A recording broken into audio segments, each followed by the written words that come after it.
Hello po mga kapatid, magandang umaga, magandang tanghali, magandang hapon. Ngayon mga kapatid, for today's video natin ay meron po tayong isang Parglo Opa split ino nakak. Ngayon wala po tayong pagpipilian po natin kung anong magandang ipares din sa dalawang faded saka sa Opa faded. Kasi nakita ko mga kapatid, maganda kasi mga Crimino Opa SL faded. Dun muna tayo pupokus bago dun sa iba. Ngayon mga kapatid, bago tayo mag-umpisa, baka pwede pa ako makahingi po sa inyo ng isang support po.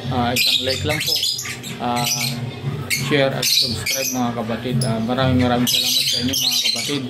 Ngayon mga kapatid, huliin na natin yan. Papaliguan muna natin kasi hindi naman sila pare sa kumbaga ipopost pairing natin para tawag ito, mabilis magpares. So, nagpipilian ko mga kapatid na kukain sa dalawa na yun, yung Blue Fisher na faded sa isang Move DFUing na faded, ipapares dun sa Blue. Ayan, sa split ino. Ngayon mga kapatid, cut muna natin. 2,000 years later. Ayan po mga kapatid, tawag nito. Kasi kung dito po ako mga kapatid magbabase sa Parglo, saka dito sa Blue Fisher na hindi Opa, magiging anak lang po niyan, 6 lane hen, split sa faded. Kaya ang gagawin ko mga kapatid, dito na muna ako pupukus mga kapatid sa DFUing na to, na ipapares natin dito sa Parglo Opa split ino. Ngayon mga kapatid, ang project natin dyan, Parglo Opa split faded na split apos ino. Kaya ngayon mga kapatid, dito ay pupuko sa dalawa na to. Ngayon mga kapatid, itong green na Opa PF split faded ay ipapares ko dito sa Blue Fisher na faded. Kasi mga kapatid, nung unang sila ang nagpares sila. Ngayon mga kapatid, hiniwalay ko muna sila. Dito ko muna nilagay sa green na Opa green Opa split PF. Ngayon mga kapatid, ngayon lang ako naka-experience na ganito. Ang itlog po nito mga kapatid, 8 piraso. 8 piraso po ang itlog niyan. Kaya hindi ko alam kung ito ay mapipisa ba, pero sinili po kanina, may dalaw na tayong fertile. Bali 1 linggo pa lang sila ngayon. Pero hindi ko alam mga kapatid kung kailan sila nag-umpisa mag-itlog. Basta nung huling vlog natin may itlog sila na 3. Ngayon 8 na mga kapatid. Ngayon mga kapatid, bala kung kunin to, ipares din sa Blue Fisher na yun. Pero bako kukunin niya mga kapatid yung malapit na mapisa, o kumbaga tawag nito, yung fertile lahat sila. Ngayon ang bala ko, kukunin ko yung cup pagka tawag nito, pagka malapit na mapisa mga kapatid. Gusto ko pagpapahinga ito ng 1 buwan o 2 buwan. Habang nagpapahinga, papaano ko muna doon kasi sayang yung project natin doon mga kapatid. Faded din mga kapatid. Ito naman is split. Ngayon mga kapatid, tara huliin muna natin to at pagparisin natin yung Parglo split ino. Kasi mga kapatid, napakaganda ng mga paanak, yung paanak ko na Crimino o pala na SL faded. Ngayon mga kapatid, pagbabangkay ko, pag nagkaanak itong dalawa na to, yung anak na yun itatabi ko pagbabanggain ko mga kapatid. Cut muna natin mga kapatid at ating papaliguan.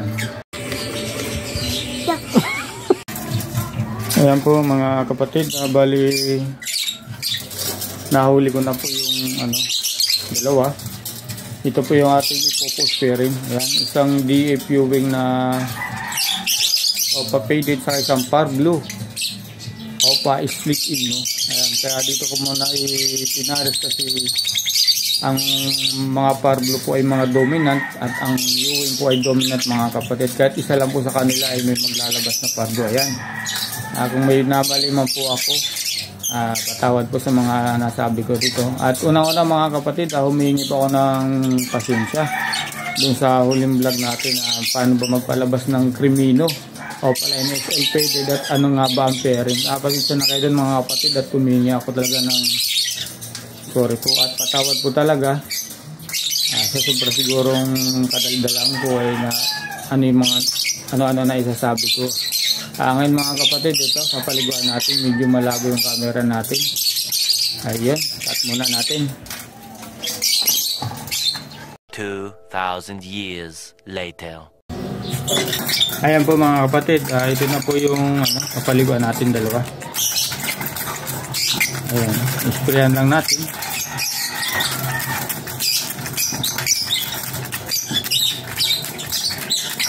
Ayan po mga kapatid, sa mga katulad kong newbie, ganito lang po ang aking ginagawa.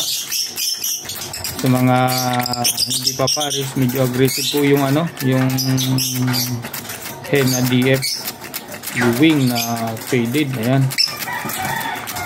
Kailangan po mga kapatid paliguan natin kasi para magdikit sila at hindi sila hindi maging agresibo yung hen. Ang debuting po natin mga kapatid ay isa po itong matured na po, at ito naman po ay bata pa pero may nakapaanak na po ito ng dalawang clutch, kaya ito ang gagawin natin para mahina yung tubig natin na pang spray.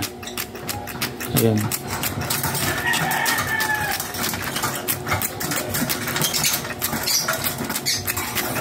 Ayan mga kapatid, cut muna natin. 2,000 years later.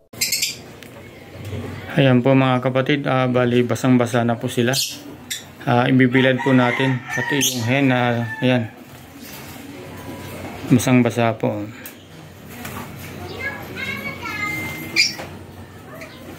Ayan.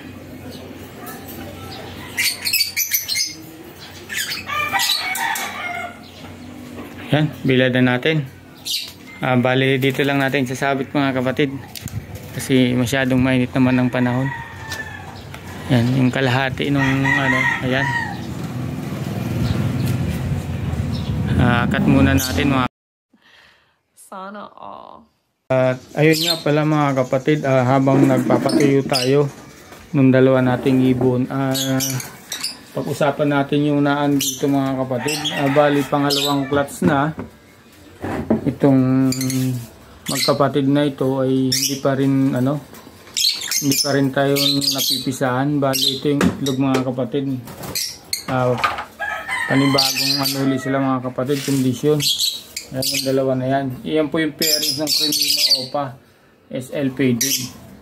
Ayan mga kapatid, yung tatlo. Ito. Nakakalungkot man pero wala po tayong magagawa kasi magantay tayo ng panahon. Pag nakarating ng pangatlong class na nila at hindi pa rin nag-fertile, bibiyakin ko na po sila mga kapatid. Kaya yun na lang muna ang parang hanapan na lang natin ng magandang parisan niya sa dalawang to. Ayan, hindi tayo na pisaan pangalawang clutch, pangatlo hindi pa rin, biyak na to mga kapatid.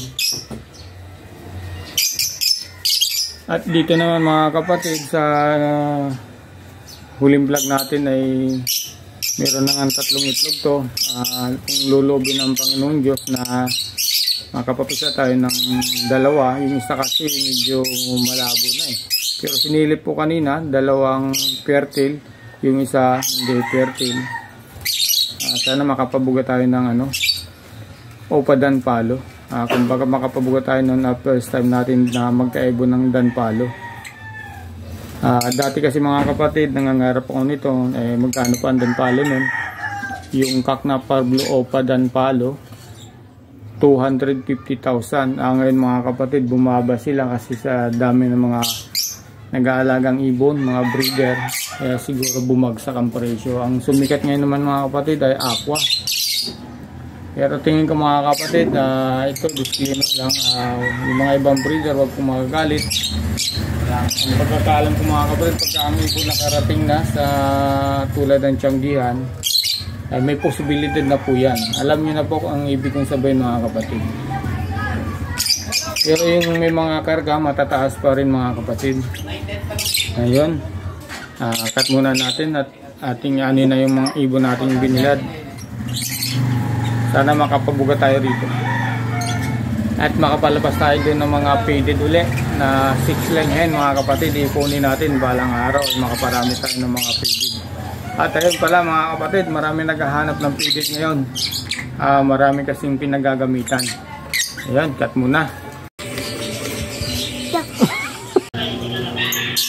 Ayan po mga kapatid, bali sinilong na natin yung dalawang pinagpaparis natin. Ayan. Sana makapanak tayo rito. Ayan. Ang project na ito po natin mga kapatid, split faded lang po at saka push ino. Ayan. At siya nga pala mga kapatid, bago kayo maglagay ng ibon dyan, sorry, yung butas ko kasi hindi pa naman sila totaling ano po, tawag nito pair. Pasakan muna natin ng buti kasi yung hen po ay matured na, yung cock po ay bata pa, may posibilidad po na mapatay po yung cock, yung hen po. May posibilidad po na mapatay ng hen po yung cock. Ganun lang po mga kapatid sa mga katulad ng newbie at mga newbie. Yun lang po ang tip ko mga kapatid. At dito mga kapatid, bali hindi ko muna sila lagyan ng painumin, pero mamaya pupurgayin ko na sila. 2,000 years later. Ayan po mga kapatid, pupurgayin na natin. Ito lang po ang gamit ko. Latigo 1,000, wala po tayong makikitang 500. Ito na lang mga kapatid. Ayun.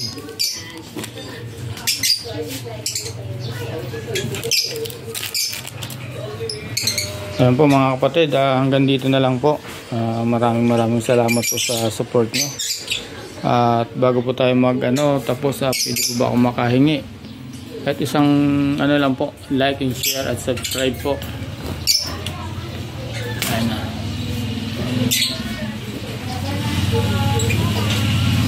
Ayan mga kapatid.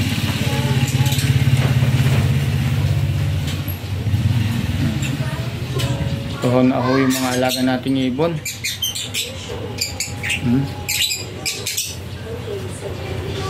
Ayan mga kapatid, ganyan lang po pagka nagpurga paliguan sa umaga. Pagdating ng hapon, painumin. Ayan, latigo 1,000 yung ginamit ko.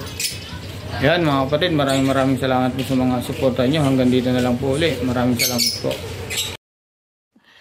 Sana all.